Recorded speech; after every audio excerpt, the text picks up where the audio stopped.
Hello! Nous voici aujourd'hui pour partager les différentes manières de ressentir les mondes invisibles. Parce que je te parle souvent des mondes invisibles, moi j'emploie le mot voir ou entendre, mais dans la réalité, c'est différent.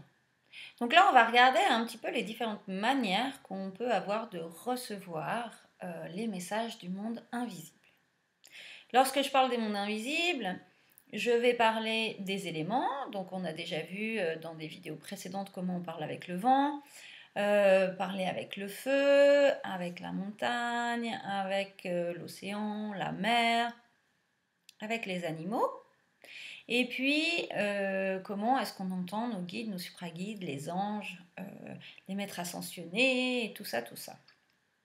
Donc voilà, c'est ça dont j'aimerais te parler parce que régulièrement, on me fait la réflexion, mais j'entends pas ce qu'ils me disent. Sauf qu'en fait, si tu attends qu'ils te parlent comme je suis en train de te parler, eh bien, tu vas pouvoir attendre longtemps. Parce que, en fait, c'est sous forme de perception que les mondes invisibles se manifestent. On va comme, tu sais, c'est comme à l'école. Je ne sais pas si ça se fait toujours, mais moi, lorsque j'y étais, on nous faisait des tests pour savoir si on était auditif, visuel, tactile, pour savoir notre meilleure méthode d'apprentissage. Et c'était pas mieux d'être auditif ou visuel, d'accord? C'est simplement que c'est deux manières différentes d'apprendre et donc du coup tu vas mettre en place des techniques différentes pour apprendre ta leçon. Là c'est la même chose. Il y a des personnes qui voient très clairement en fait les êtres qui se manifestent.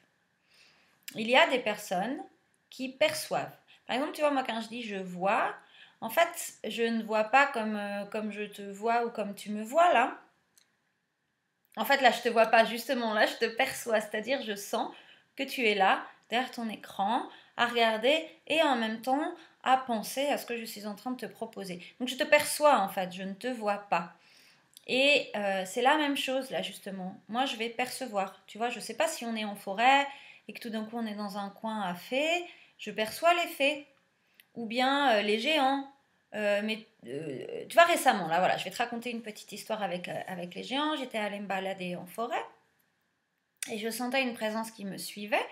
Donc, en général, eh bien, je me demande si c'est un animal ou si c'est un être subtil. Là, entre autres, ça n'était pas un animal. Et puis, ben, ensuite, je me suis mis en mode ouverture. On en a déjà parlé de ça, hein, en mode canal, ça veut dire un peu comme ta flûte qui attend que l'air passe à l'intérieur, donc en mode ouvert. Et j'ai juste reçu, tu vois, ce qui venait. Et il m'est apparu clairement qu'il fallait. Alors, comment. Attends, faut que j'arrive à t'expliquer, mais. Parce que pour moi, c'est très clair que ça se fait voilà, comme ça, naturellement. Tout d'un coup, c'est un géant, et puis il est joyeux, ou il est triste et tout. Mais en fait, ce qui se passe, c'est que c'est comme si tout d'un coup, on me donne une information comme quoi, eh bien, je dois scanner plus haut. Voilà, ou plus bas. D'accord? Et quand je scanne plus haut et que je dois aller très haut, ben, je sais que c'est un géant, du coup, quoi, tu vois, ou un être des sphères supérieures. Mais en tous les cas, ça va pas être une fée. D'accord? Alors, elles peuvent voler, les fées, mais si tu veux, tu perçoives leur dimension quand même. Donc voilà, et puis ensuite, une fois, ok, donc là, identification géant. Et c'est comme si, en fait, une fois que c'est monté à mon mental que c'est un géant, je peux réceptionner la suite. Et donc, la suite, je la réceptionne en tant qu'émotion. Euh, Est-ce que c'est de la joie? Est-ce que c'est de la tranquillité? Est-ce qu'il est statique? Est-ce qu'il bouge? Tu vois, regardez un peu comme ça.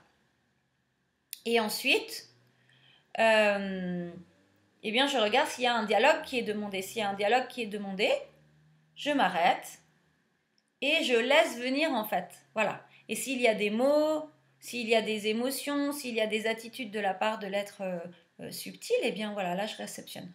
Ok? C'est pas comme si je le voyais très clairement là, bien bien dessiné. Les entités, c'est la même chose. Moi, je les perçois, c'est-à-dire je sais si c'est un homme, c'est une femme, brune, blonde, vieux, jeune, tout ça, mais après j'arrive à avoir des infos sur est-ce que c'est un être de la famille, est-ce que c'est quelqu'un qui squatte la maison, est-ce que c'est tout ça. mais je vois pas la personne là comme si je te voyais là. Hein. Il y en a qui ont ça par contre. Il y en a qui entendent très clairement, tout le temps. Donc voilà. Et puis tu peux aussi sentir dans ton corps. Alors par exemple, sentir dans ton corps pour développer ça, eh bien tu peux te référer à quand tu rentres dans un vieux bâtiment, dans une vieille maison. Comment est-ce que ça résonne à l'intérieur de toi? Est-ce que tu as ton baromètre qui se serre, enfin ton ventre qui se serre? Est-ce que tu es plutôt dans l'ouverture, dans la tranquillité, dans l'anxiété, dans... Est-ce que ça te fait des frissons? Est-ce que tu vois, il y a tout ça. Lorsque on est très aligné, qu'on est juste dans ce qu'on dit à l'autre ou dans nous là où on est, très souvent on a quand même un signe physique. C'est-à-dire soit on sent notre cœur qui fait fouf, qui s'ouvre, qui s'expanse, soit tu sens un grand frisson, soit qu'est-ce qu'il peut y avoir? Sinon tu sens aussi que tu es vraiment accompagné comme si ton énergie s'expanse. En tous les cas c'est quand même tout le temps quelque chose d'agréable, hein, d'accord? Parce qu'après, il peut y avoir d'autres sensations, du froid dans le dos ou bien des tremblements. Alors, quand tu es dans les tremblements, c'est que là, tu es en train de lâcher des trucs. Donc, il faut laisser faire. Hein.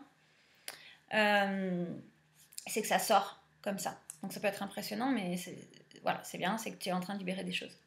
Hop, je me reconcentre, on revient sur les différents modes de perception. Voilà. Est-ce que j'ai fait le tour? Donc, il y en a qui voient. Donc, toi, peut-être que tu peux voir clairement. Peut-être que tu peux percevoir. Pour entendre, c'est la même chose en fait, c'est comment est-ce qu'on identifie entre ce qu'on entend des mondes subtils et les mouvements de notre mental. C'est que le rythme n'est pas la même, n'est pas pareil, et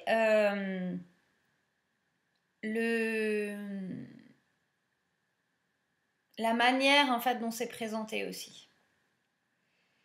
Et ça vient pas vibrer au même endroit dans ton corps. Le corps, en fait, c'est parfait. Hein. Si tu es incarné, c'est que tu as besoin de te servir de ton corps. Sinon, tu ne serais pas incarné. Ok? Donc, vu que tu es incarné et que la spiritualité est faite pour être incarnée, sinon, franchement, ça rime à rien. Tu ne t'incarnes pas en être humain. Eh bien, utilise ton corps pour te donner des indications là-dessus. Hein. Le baromètre, c'est là-dessus qu'on...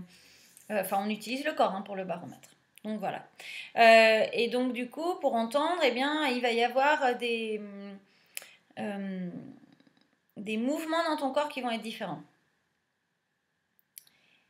Dans ta tête, si c'est des pensées, ça va faire... Ça va être plutôt bloquant. Par contre, si tu reçois des infos, ça va être ouvert. Après, ce qu'il y a, c'est que des fois, tu peux recevoir des infos qui sont ouvertes. Donc, hop, tu prends l'info, tu la fais monter. Et quand elle arrive en mental, tu dis « Oh, mais non, je peux pas me permettre de penser ça. » Tu vois, genre...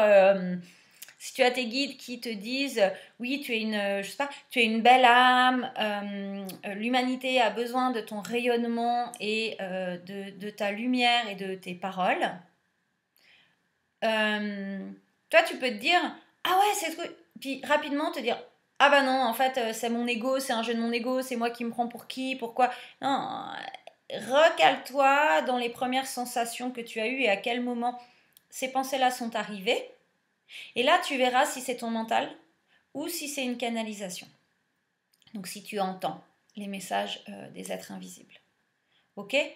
En tous les cas, là où c'est bien de se positionner, c'est dans ton cœur, hein, dans ton baromètre.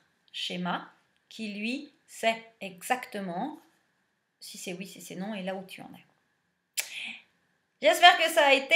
En tous les cas, le dernier truc, c'est pour arriver à être vraiment dans la fluidité de nos perceptions, d'être dans la sécurité de ce qu'on a au niveau des perceptions auditives, visuelles ou physiques ou tout ça, eh bien ça veut dire pratiquer, pratiquer, pratiquer, s'entraîner, s'entraîner, s'entraîner, méditer, méditer, méditer. Voilà, ça vient vite, mais ça vient pas tout seul non plus. C'est pareil que pour apprendre une langue. Si tu veux apprendre une langue étrangère, il te faut la pratiquer pour qu'elle soit intégrée. Et bien là c'est pareil, alors je te souhaite une toute belle pratique et surtout amuse-toi bien parce que vraiment c'est rigolo et c'est génial de découvrir tout ça. À bientôt, ciao!